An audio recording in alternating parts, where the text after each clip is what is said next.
Hello, everyone. I'm Robin, and these are my reflections. And today we are here to take a look at the Tempest Tarot deck by Maisie Bristol, published by US Game Systems. This is the mass market version of this deck. Thank you to US Game Systems for sending it out to me for purposes of review and so that I can share it with you. I'm very excited because I love this tarot deck. I have the indie edition, and I have been waiting for this mass market edition for quite some time because my indie edition gives me trouble shuffling. And this one came from US Game Systems, so I'm pretty sure I'm going to be able to shuffle it just fine. So I am excited. Let's take a look. I did ask you guys, I got two decks from them recently, and I asked you guys on my Instagram stories.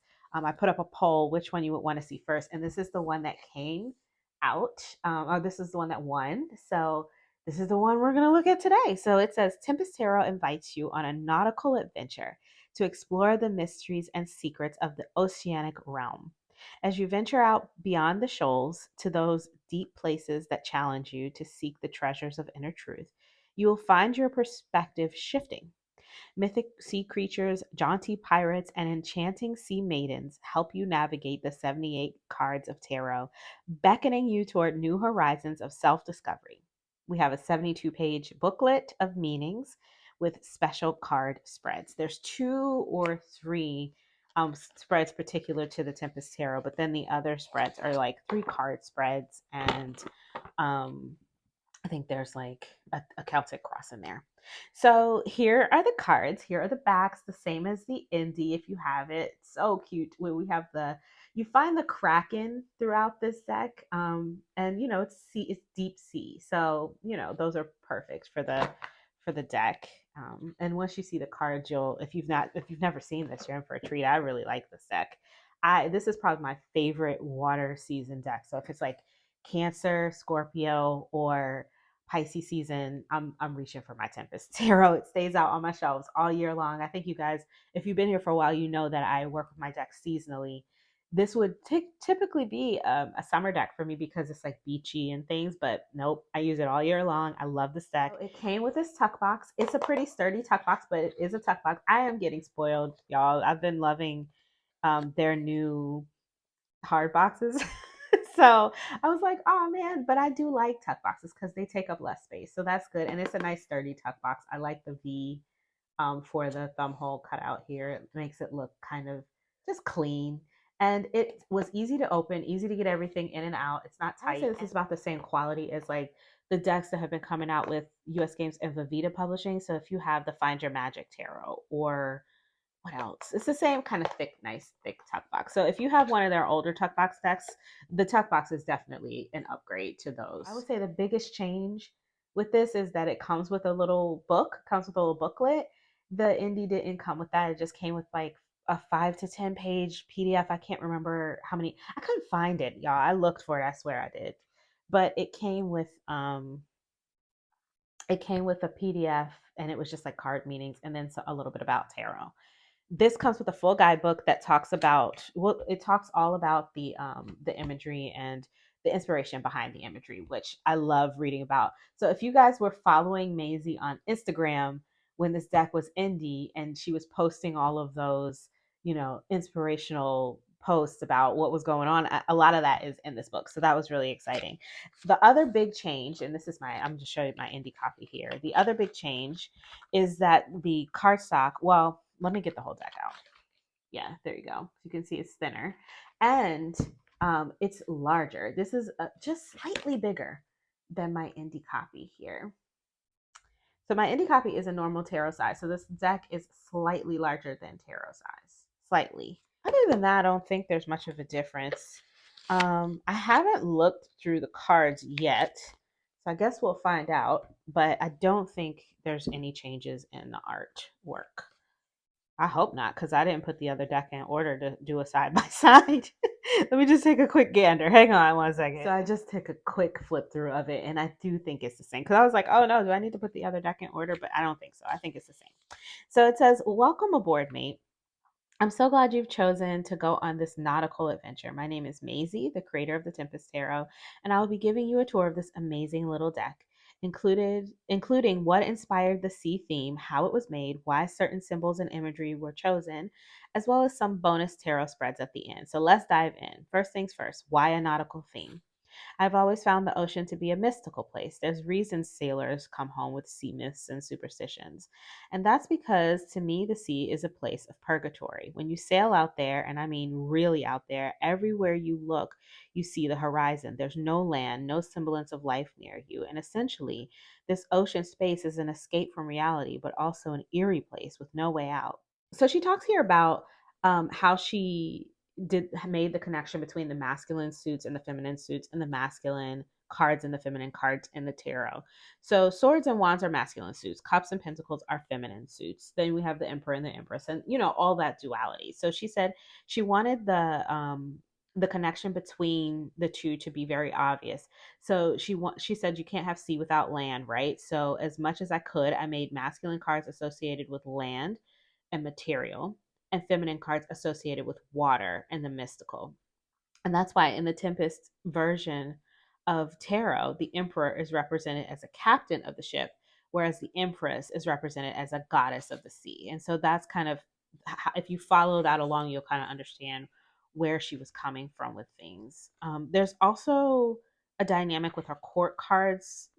I don't see it written here, but maybe as we go along. Okay, so then you get into the Fool, upright and reverse keywords, a planet, and then the imagery and symbolism. So, for instance, this one says the Fool is traditionally pictured as a young traveler about to walk off the edge of a cliff, representing naivety and the bliss of ignorance.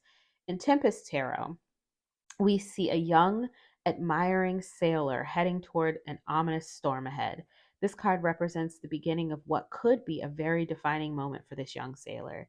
If he gets through the storm, he will be successful and can prove all the naysayers wrong. That's the very essence of the Fool. Someone so willing to carve their own path, they will endure anything to get there, even if it ends in failure. And then it goes on to the Magician. Let's look at the court cards really quickly because I'm curious to see if she mentions.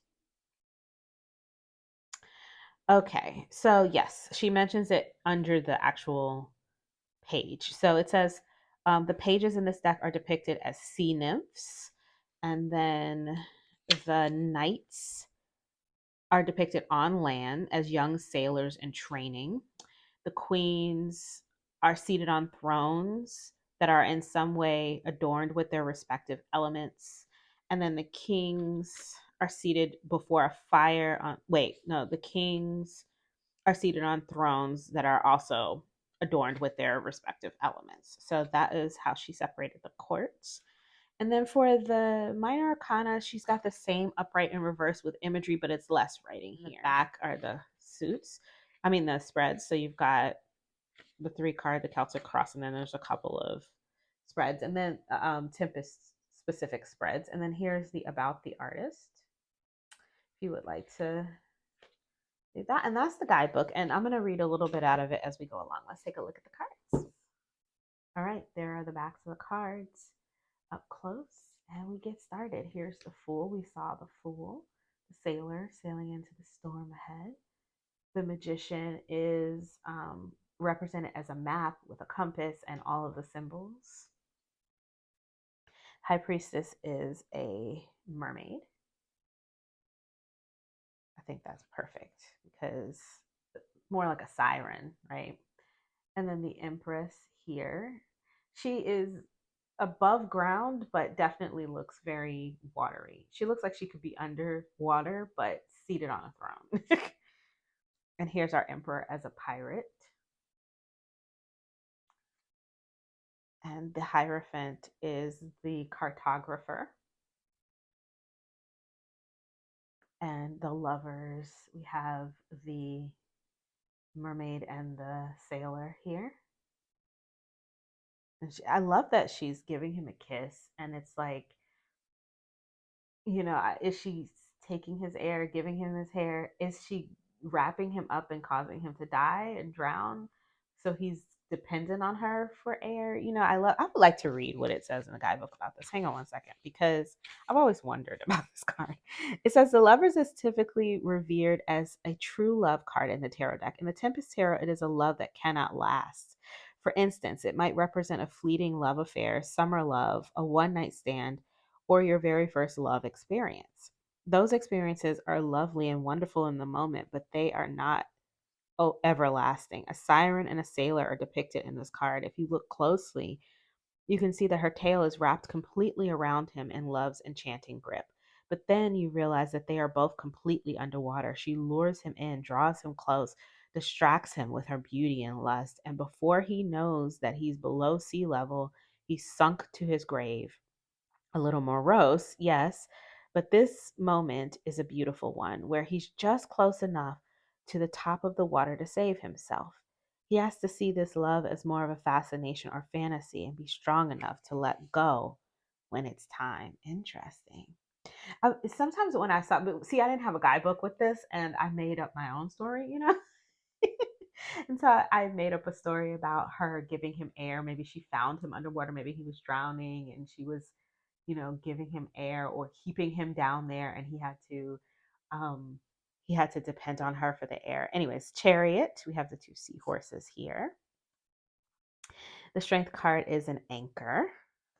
The Hermit crab for the Hermit, of course. The Wheel of Fortune is the wheel with the broken rope and the albatross. I remember reading on her Instagram about the albatross being a symbol of good luck for sailors. So I thought that was cool. I like the idea that there's only rope on half the wheel. So part of the wheel is free and the other part is bogged down or tied up. Justice is the compass. Hanged Man is the trident. This is Neptune's trident here for the Hanged Man, but it has fallen out of his hands, changing the direction. It's normally we would see it up. Death ship, ghost ship for the Death card. Temperance card is the triangle that you would see on the Temperance card on the angel for the mind, body, spirit, and then the flow of the sea and the calm of the mind, that kind of thing happening here. The Kraken for representing toxicity in this deck. You'll see this Kraken pop up in a couple of cards. But here on the Devil, he is the main attraction. Here he is again on the tower, dragging the ship down. The Star is the riches that the pirates are searching for. Here's the moon, beautiful. Every time I see a moon like this where it looks gigantic, I think of the movie Joe versus the Volcano. Have you guys ever seen that movie? Raise your hand if you've seen Joe versus the Volcano. It's such an old movie. The sun is the lighthouse, illuminating things. Judgment, they're walking the plank. The world is the map. Like they've discovered more of it, right? More of the world. They're able to map out more things here. I'm guessing. Let me look in the book because I never had a guidebook before. So let's. In the Tempest Tarot, the world is represented as a map. In fact, it might even be the map that the cartographer made in the Hierophant. Once the map is complete, we have finalized one section or one chapter. So he is drawing the map. And in the Magician card, he had all the tools to create the map. But here, it looks like he's finished some of the map. He's finished this part of the map. So he's ready to move on to the next part of the map. It says, in the Tempest Tarot, the telescope is symbolic of wands because it's all about looking ahead or trying to piece together what's in front of us. And to us, in that moment of looking through the telescope, we're seeing the picture that we've put together in our minds. It's not real until it's up close and personal. So here's our Two of Wands. And here's the Three. The Four of Wands. They find land here, right? So it's like they've been on this journey. They set out, they've been on a journey, and now they've come to the end of a little part of the journey, and maybe the first leg of the journey here. Now maybe they're fighting about which way to go next. Oh, look, they found a little treasure. Here, there's a lot going on in this card, but this guy is just very calm and just looking out over the horizon for whatever it is they're supposed to be looking for. Everybody else has their telescopes, but they're not actually doing the work. They're not actually looking, but he is. Here is the Eight of Wands with the bird taking off. You can feel that kind of fast energy, and then we find the bird back again. This is the albatross again, and it represents luck. So Let me see what it says in the book. Okay, it says in some ways there's a touch of luck in this card. Yeah, because we saw the bird again. Sometimes you receive amazing ideas, and that can be due to chance. That's why we're seeing the albatross reappear here from the Wheel of Fortune to show luck. The wands, telescopes, point toward the sun as a representation of looking at a bright future ahead. 9 of Wands, and here's the 10. And the page is a sea nymph, right? I forgot. Yeah.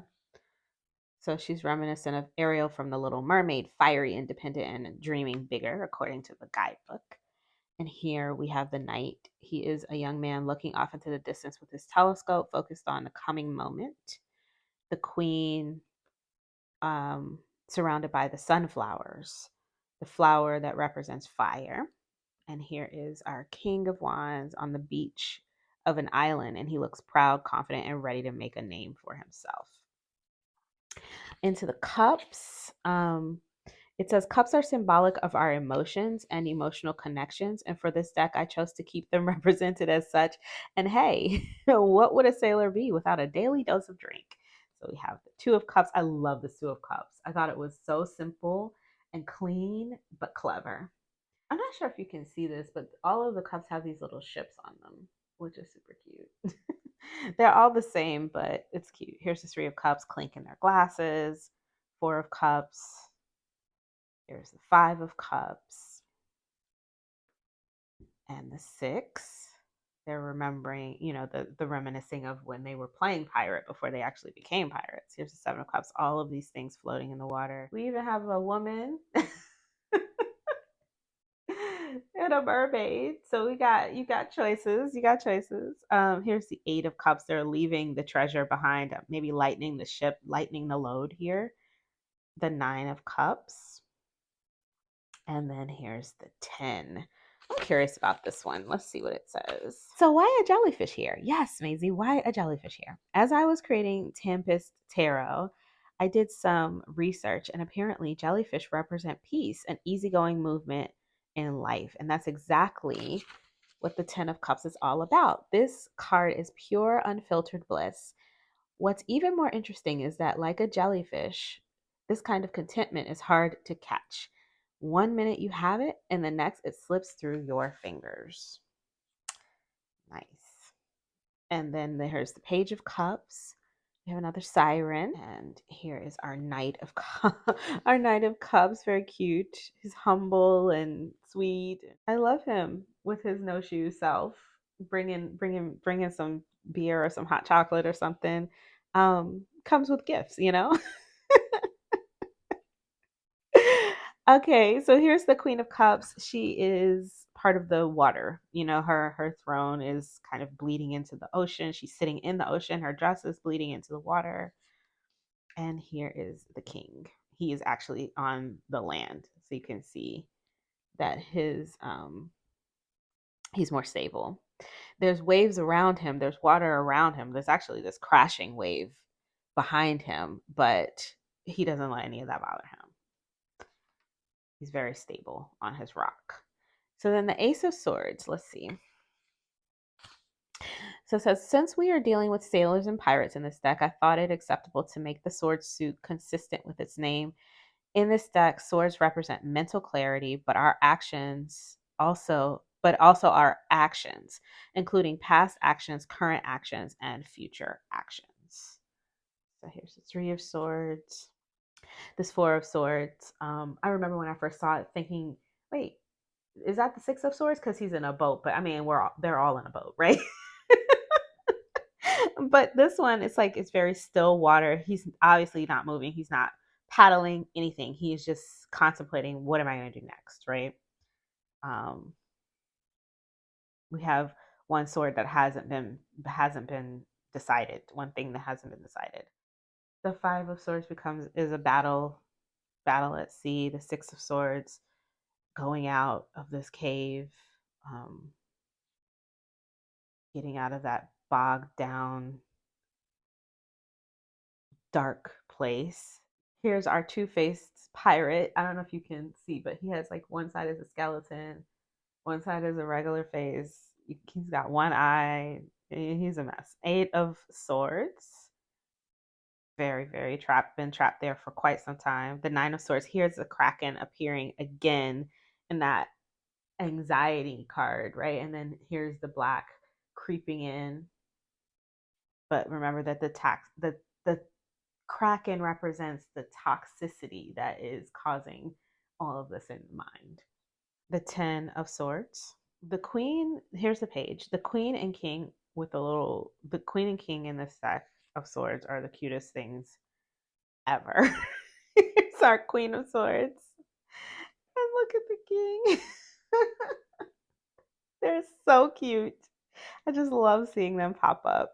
All right, so let's look at what it says for the Ace of Coins.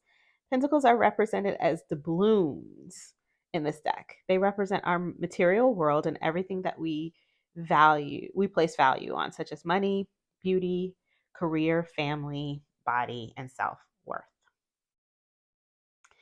Four of Pentacles. Here's the Five of Pentacles. Terrible. This is a horrible, horrible place to be in the middle of the ocean when your boat is looking like that. The Six of Pentacles. The Seven. Eight of Pentacles. Back to work on this map. The Nine. Looks like the guy from the Knight of Cups, right? With his cups and his bare feet. The Ten of Pentacles.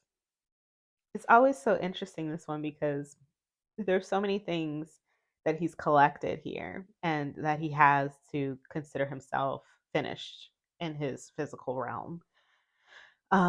It looks so much like a Seven of Pentacles, but instead of dreams, these are things he's actually gotten for himself. And here's the page. Her little money bags there. And the Knight. Here's the Queen. She actually has some green in the background, which I love. And here's the King. Okay, so this is a normal size tarot card. So you can see that the Tempest tarot on the bottom here is a little bit larger. And then up against a Hay House Oracle card, it's a little shorter. It's a little bit shorter and a good bit more narrow than a Hay House Oracle card. So that's the size. All right, let's give them a shuffle. This is the part that I have been waiting for. Yes. Oh my gosh, it's so much easier than my other deck. Now, they are longer than a normal tarot size card. Oh, it is so nice. So much better. So much better. The Great Eastern Oracle is the one I use it with the most. I don't know why. I just love them together.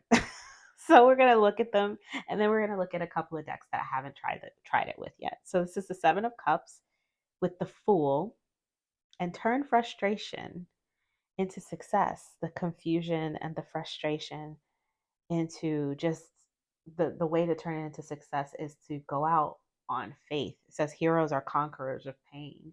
The way to get through all of this confusion and not knowing which way to go, and maybe like a lot of chatter and interference and people telling you things and giving you lots of ways to get over it and move on, is to just strike out on your own, you know? Generate new ideas with the Seven of Wands and the Wheel of Fortune. Make your own luck here. Find your own way. Use your imagination, not memories, it says here.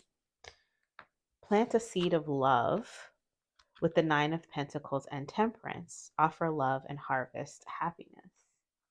Bask in silence with the Hierophant and the Ace of Swords.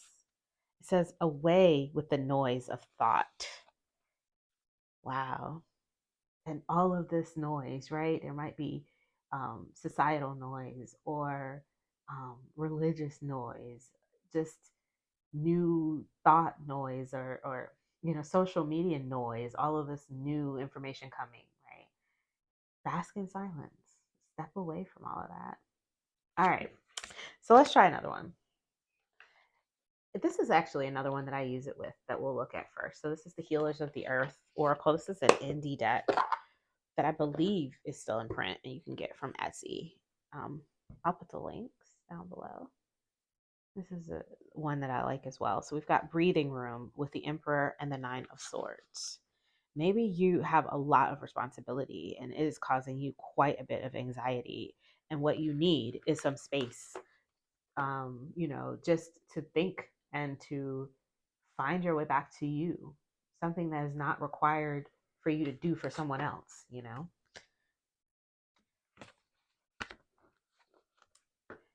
The Knight of Cups and the King of Pentacles with Don't Forget Your Umbrella. Foresight, preparedness, and contingency plan. Vision, wisdom, visionary ability, and goodwill with the Six of Cups and the Ten of Wands. And we'll just do a couple more here. The Empress and the Six of Wands with round and round. Scatteredness, aimlessness, and repetition.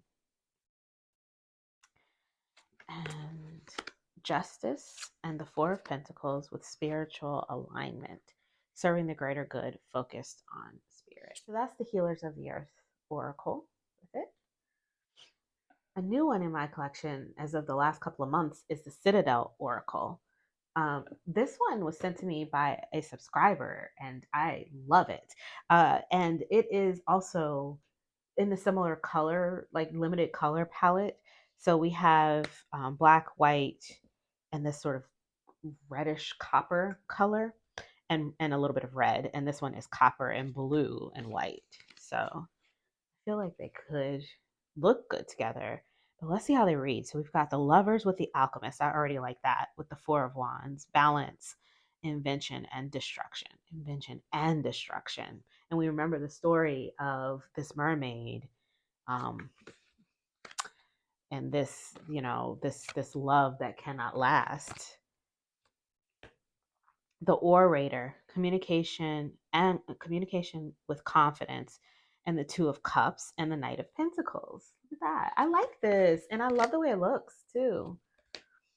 The Champion, achievement, downfall, so one or the other. And then we have the Seven of Pentacles with the King of Wands. I feel like the King of Wands can have hubris a little bit, and that could be a part of his downfall. So if there's an element of too much hubris here, then the Seven of Pentacles, that contemplation of what you really need to be doing physically, what you really need to be getting in order with your time and your resources, could help you avoid any downfall that could come from getting caught up in being, just thinking things are just going to come to you because of your charismatic energy or whatever. Queen of Pentacles and the Star with ruthlessness and conviction. Ooh, the Assassin with the Star. Interesting.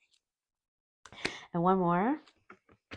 The Queen of Swords and the Eight of Wands with control and reversal of fortune. Interesting. Okay, so I like this for sure. And we will be trying these together. So that is the Citadel Oracle.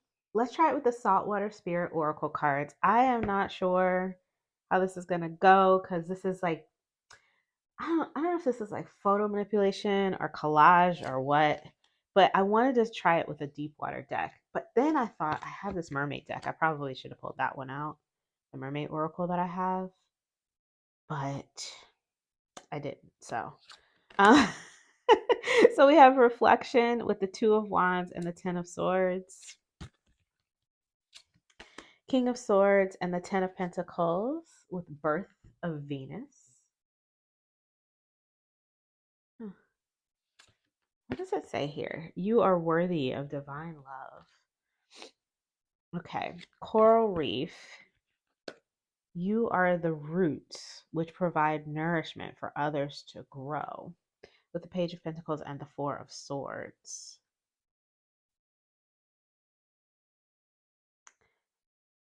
It reminds me of, because it's like when I think roots in a sword suit, I'm thinking of like someone who holds the stories, who tells, holds the memories for the family or something like that.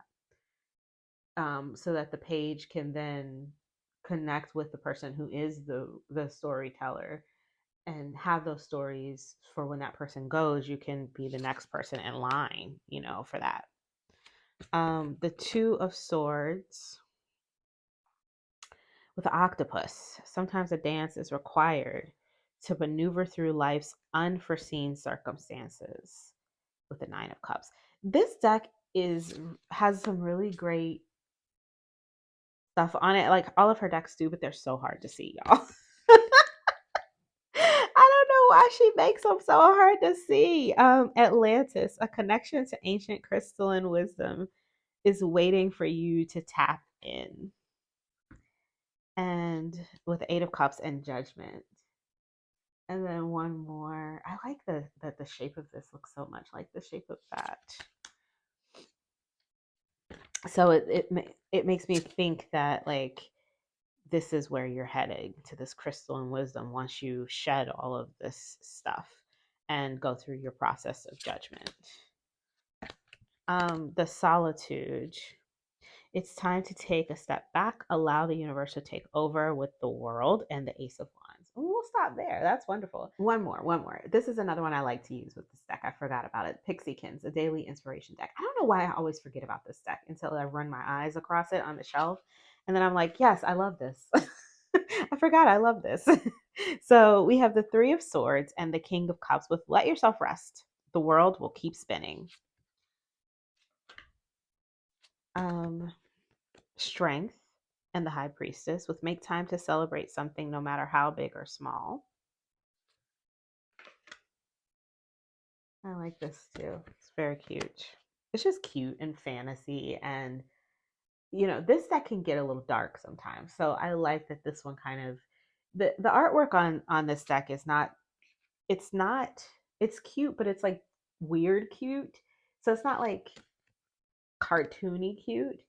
So it still fits into the like murk a little bit, but the words on it are very uplifting. So I like that about this one. You are amazing. Never forget it, just so you know. So the Three of Wands and the Four of Cups. And then one more. Create your own unique style with Three of Pentacles and the Magician. So that is the Pixiekins.